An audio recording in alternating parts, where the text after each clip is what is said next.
Welcome to this week's episode of Combinations, a podcast from North Staffordshire Combined Healthcare NHS Trust. For this episode, we're going to focus on suicide and how can we raise awareness of suicide, and also particularly some fairly innovative work that the Trust is doing around providing suicide awareness training. And I'm here with Felicity and Phil, and perhaps just to kick us off, if you'd like to just introduce yourself and explain what you do in the Trust. So I'm Felicity, and I am the Assistant Psychologist in the Community Learning Disability team. So I work predominantly in the community with people with learning disability. Okay. And I'm Phil, I'm a community nurse, and I work with the duty team at Broome Street. If you want to explain to somebody who said, I've heard of learning disabilities, but I don't really understand what it is. So a learning disability is defined by an IQ of 70 or below. And a significant impairment in social functioning. And that would usually have been prevalent from 18 or before. So in the developmental period, those kind of deficits, so intellectual and social deficits, are prevalent before the age of 18. And that would usually kind of be the diagnosis terms that would, the diagnosis criteria that would need to be met for somebody to have a learning disability. It's got a lot of physical health comorbidities. And it's a global developmental delay, so people can have deficits in specific areas, but that does not mean you've got a learning disability. It means you've probably got a learning difficulty, and that's the difference. And unfortunately those two terms have become interchangeable, especially in America, where they talk of learning difficulties when they mean learning disabilities, or sometimes they'll talk about learning disabilities when they mean learning difficulty. So a learning difficulty will be a deficit, inability in a specific area. So dyslexia could be classed as a learning difficulty, whereas a learning disability is a global developmental delay that affects all parts of a person's functioning. In that context, so what services do you provide, and how do you support people with learning disabilities? Well, we provide psychiatry, we provide community nursing, we provide occupational therapy, physiotherapy, speech and language, and psychology. And psychology. Yeah. Okay. So we're a multidisciplinary approach, multidisciplinary team. We work within people's homes or within residential support services, or people can come here and have assessments and interventions here. We also have another base at Dragon Square in Newcastle, which we use. Really, we use the resources that that are available to us. So whether that's somebody's home, whether that's a resource centre somewhere nearby, whether that the day services that people attend, we try and be as flexible as possible to meet the person's needs. Suicide, what's your insight into suicide and its prevalence in the UK? I think talking specifically around our client group, so in the learning disability community team, suicide and self-harm risk in general is under-researched, so the figures around how prevalent it is really unknown. The risk factors associated with suicide, things like social isolation, feeling helpless, not knowing support numbers and not having support networks available, are actually really, really high in our client group. So with people with learning disability are often quite isolated, they often need support with communication, they need support kind of seeking external support and help. So those kind of risk factors with our client group are really, really high. But in terms of prevalence of suicide within learning disability, it's quite unknown, really. Yes, and they're obviously more vulnerable and to bullies and violence, so they're more likely to have traumatic experiences. And we read a piece of research recently around suicide figures that specifically excluded people with a learning disability from the figures, without any explanation as to why that was, but obviously that would skew any figures around trying to assess how much more vulnerable people with learning disability are. Right, and so do you think that they're possibly excluded from the figures because they would sort of skew the results, if you like? That's right, yeah. And I think the difficulty is, in terms of kind of confirming a case of suicide, is that expression of intent. Was there an intent there? And with our client group, it's really difficult for them to communicate their needs. So their kind of opportunity, I suppose, to express intent to end their life might be much more restricted than other members of the population, and therefore that case specifically, it might not conclude to be suicide when it is suicide. So again, those figures are really, really skewed. People with learning disability are much less likely to leave a note. Yes. Because of the literacy problems that they experience, and it can often be seen as accidental because it's assumed that we read another study that said people with learning disability were less likely to commit suicide because they didn't have such deep feelings as other people. And that gives you an idea of just how under-researched it is and how much prejudice is out there. And these aren't really old studies, they're relatively recent studies. Right, now, so I want to come on to suicide awareness and specifically suicide awareness training. You actually went on some training that's sort of generic, if you like, isn't it? Generic suicide awareness training. Was that for health professionals and primarily, or was it across the trust? It was across the trust for health professionals. Yeah. I suppose initially the training talked about emotional distress in general, and it spoke about the need to build a therapeutic relationship and be compassionate around that emotional distress. It highlighted risk factors associated with self-harm and suicide. It talked about an evidence-based way of assessing those risks, so that there was consistency for people accessing the services around how that risk was assessed, and it provided resources around interventions that targeted those risk factors that it highlighted. What are the risk factors associated with suicide? It looks at a broad range of things. Things like hopelessness. It focuses a lot on that. It looks at suicide ideation, so whether someone's thinking about how often people are having thoughts around ending their life or harming themselves. It looks around the intensity of those thoughts, whether somebody's made plans around those thoughts, whether somebody has the means to carry out the plans that they are. How easy they find it to resist those thoughts, how likely they are to act on those thoughts, and that gives you a pretty reasonable grounding onto the various criteria that they're looking at. Okay, and was it training you to be aware as health professionals of what to look out for and how to diagnose or something? If that's not the right word. Yeah, so it basically, the training was to help clinicians to assess this specific risk around self-harm and suicide in an evidence-based and consistent way.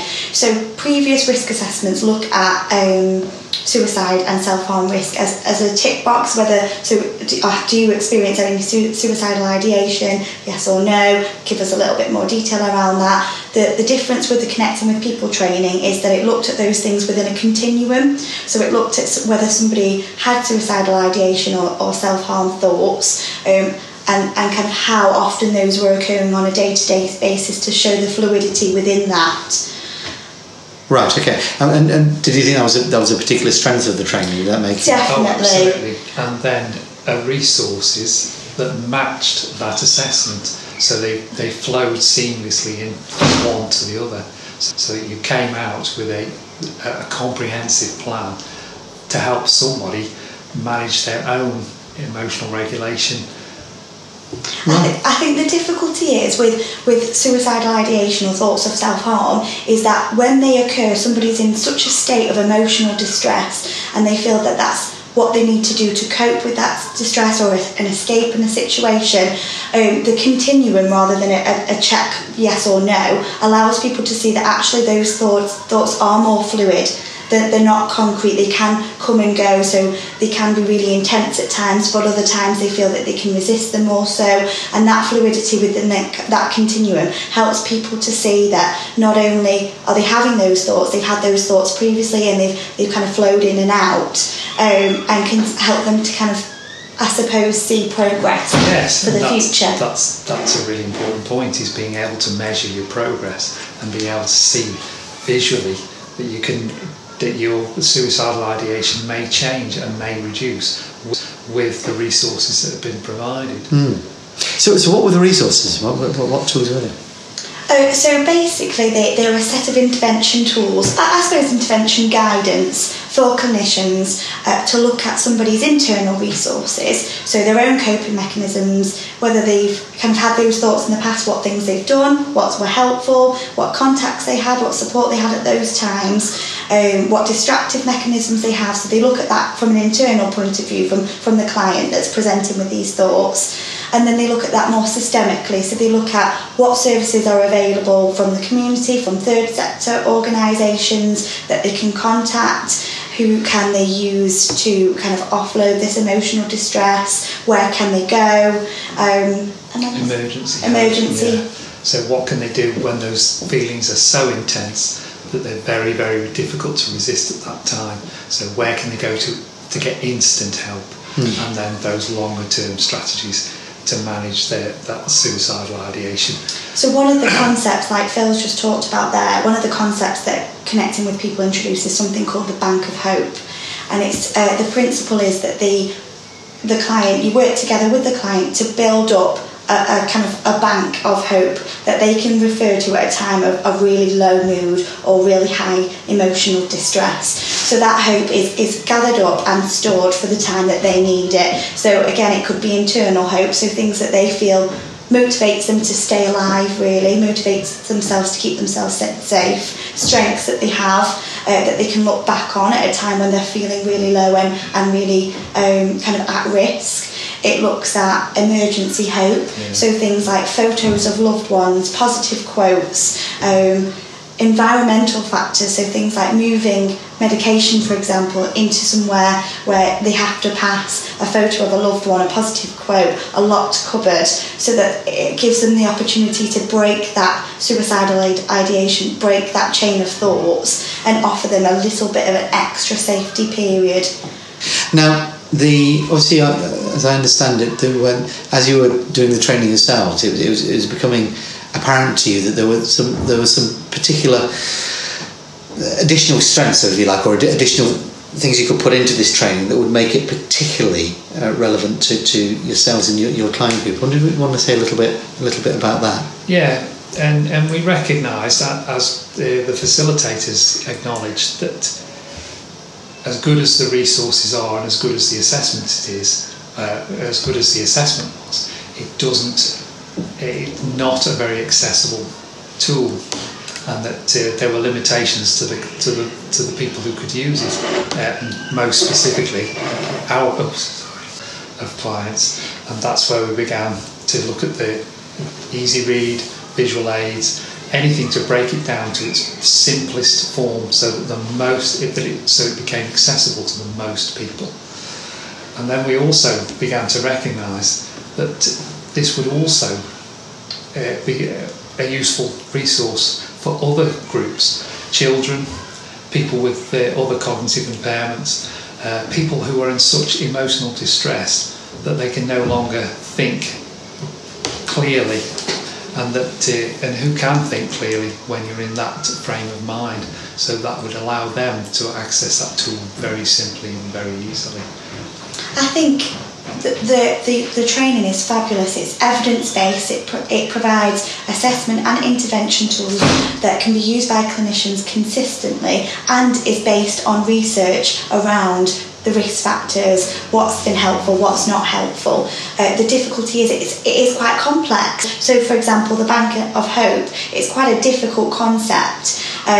So, like Phil said, what we did is we worked at kind of adapting those complex concepts, I suppose, the language that it uses, simplifying that down, adding in visual aids to support that simplification, adding in more practical responses. So, for example, with the Bank of Hope and the emergency hope that we've talked about around photos of loved ones, what we've done is go to the client, our service users' homes, and look at what emergency hope could be put in place to allow that additional support for people that probably struggle at that time. Well, anybody really, to struggle to think logically at that time around practical strategies that they could put in place that would maybe distract them or break that chain of thought at that time of heightened emotional distress. Well, we adapted it, and then we took it to the for follow-up. We have a Connecting with People forum, which we meet monthly, and we would take that, our adapted tool, we showed the people who had also attended the training and went to the forums, and they gave us further suggestions. They showed us where it could be refined a little bit more, and then they also gave us that valuable feedback, and they saw the value in that resource and how it could be used within different disciplines within combined healthcare. And the service users that we've been using it with have been heavily involved in adapting it, because they're the ones that are using it, so they help guide us to see what's helpful, what needs a little bit more clarification, what needs further kind of visual support, what needs to be simplified a little bit more. And we've been working alongside service users with the tool, assessment and intervention tools, to help guide kind of any adaptation so that it can be accessed by our service user group, and, like Phil said, potentially further than that. And with one simple caveat, that whatever adaptations we made to it, it would always retain the integrity of the original material. How long did it take you? How long did you work on it? It took us quite a while. Yeah. It took us a couple of months. Yeah, we finished the training in November, I think, last year, and we worked on adaptations pretty much straight away. Yeah. And then I think we were able to get to a stage where we could use it with our service users around February, March time. Yeah, that'd be about right. So, yeah, and again, the four months of working with service users and refining it and bringing it to the group. And when time allowed, of course. Along with the capacity. And what's been the reaction? What's been the reaction from your service users?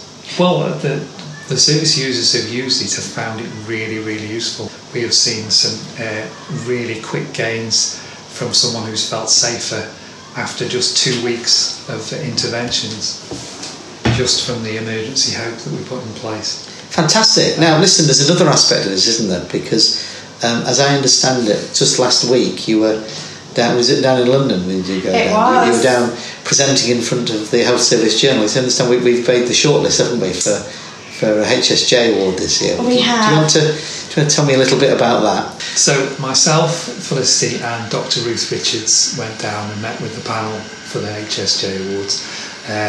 Ruth was invaluable, and we were glad that she came with us. And we presented our idea to the panel, and we were grilled quite closely, weren't we? They stopped us mid-presentation because they had so many questions that they wanted to ask, and they also allowed us to overrun due to the number of questions they had that they asked us. I think one of the things for me presenting with Phil and Ruth was the passion and the confidence that they talked about the adapted tool with, and how valuable it is currently within our service user group, but the potential that the tool has for wider client groups, because it's such an under-researched area. I mean, we've got such hopes and future plans for evaluating the tool in a lot more depth, but what we wanted to do is kind of broadcast the positive adaptations that we've made, and start to highlight some of the significant changes it's made to our service users. And get a recognition that to make it, because we've made it accessible to as many people as possible, we're saving people's lives, and that's what it comes down to. It sounds a little bit melodramatic, but that's the fundamental essence of it. And if we can save more people's lives by making it more accessible, then that's what its purpose is. Yeah. And I think kind of one of the hit-home messages, I suppose, from the presentation on Thursday was that, like Phil said, previous research has excluded people with learning disability from any research around suicide or self-harm, and our tool actually allows them to be included within the effective evidence-based assessment and intervention tools that are out there. So it just kind of highlights inclusion, doesn't it? Really, it's the assessment and the plan, the resources are inclusive. They are collaborative pieces of work. So what's the next stage? Where do you want to take it next, or what's your plans? Well, ideally, with further training for the trust and kind of other supports, like kind of Stoke-on-Trent Council and Royal University of Stoke, we're going to widen this training, so there's going to be a trainer-trainer scheme where this training can be, that the assessment and intervention tools can be used much wider than our current. And the Connecting with People's SAFETool will become the standard suicide assessment tool for combined healthcare. And then for us then, I suppose, from that evidence-based point of view, we would be looking to see how effective it's been across the trust with our service user group specifically. But if it is, it is accessible for other groups, it is accessible for children or individuals in heightened emotional distress or individuals with literacy deficits, we'd be looking to see how effective it's been within those different client groups and kind of getting some figures to support that as well, to broaden the evidence base around Connecting with People's tool, but also our adapted version of that tool within our specific service user group. How does it feel if you say, I came to work today and by the end of the day I'd saved somebody's life? How does that feel if you realise that?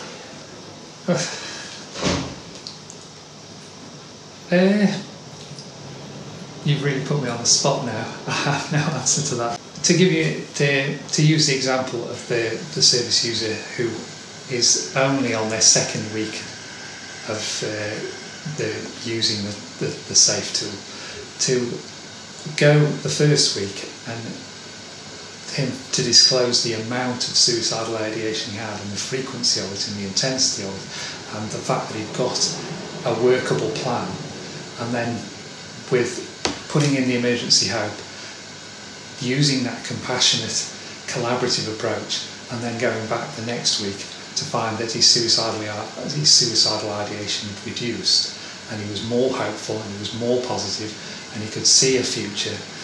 That is a very, very satisfying feeling. It's very rewarding. Yes.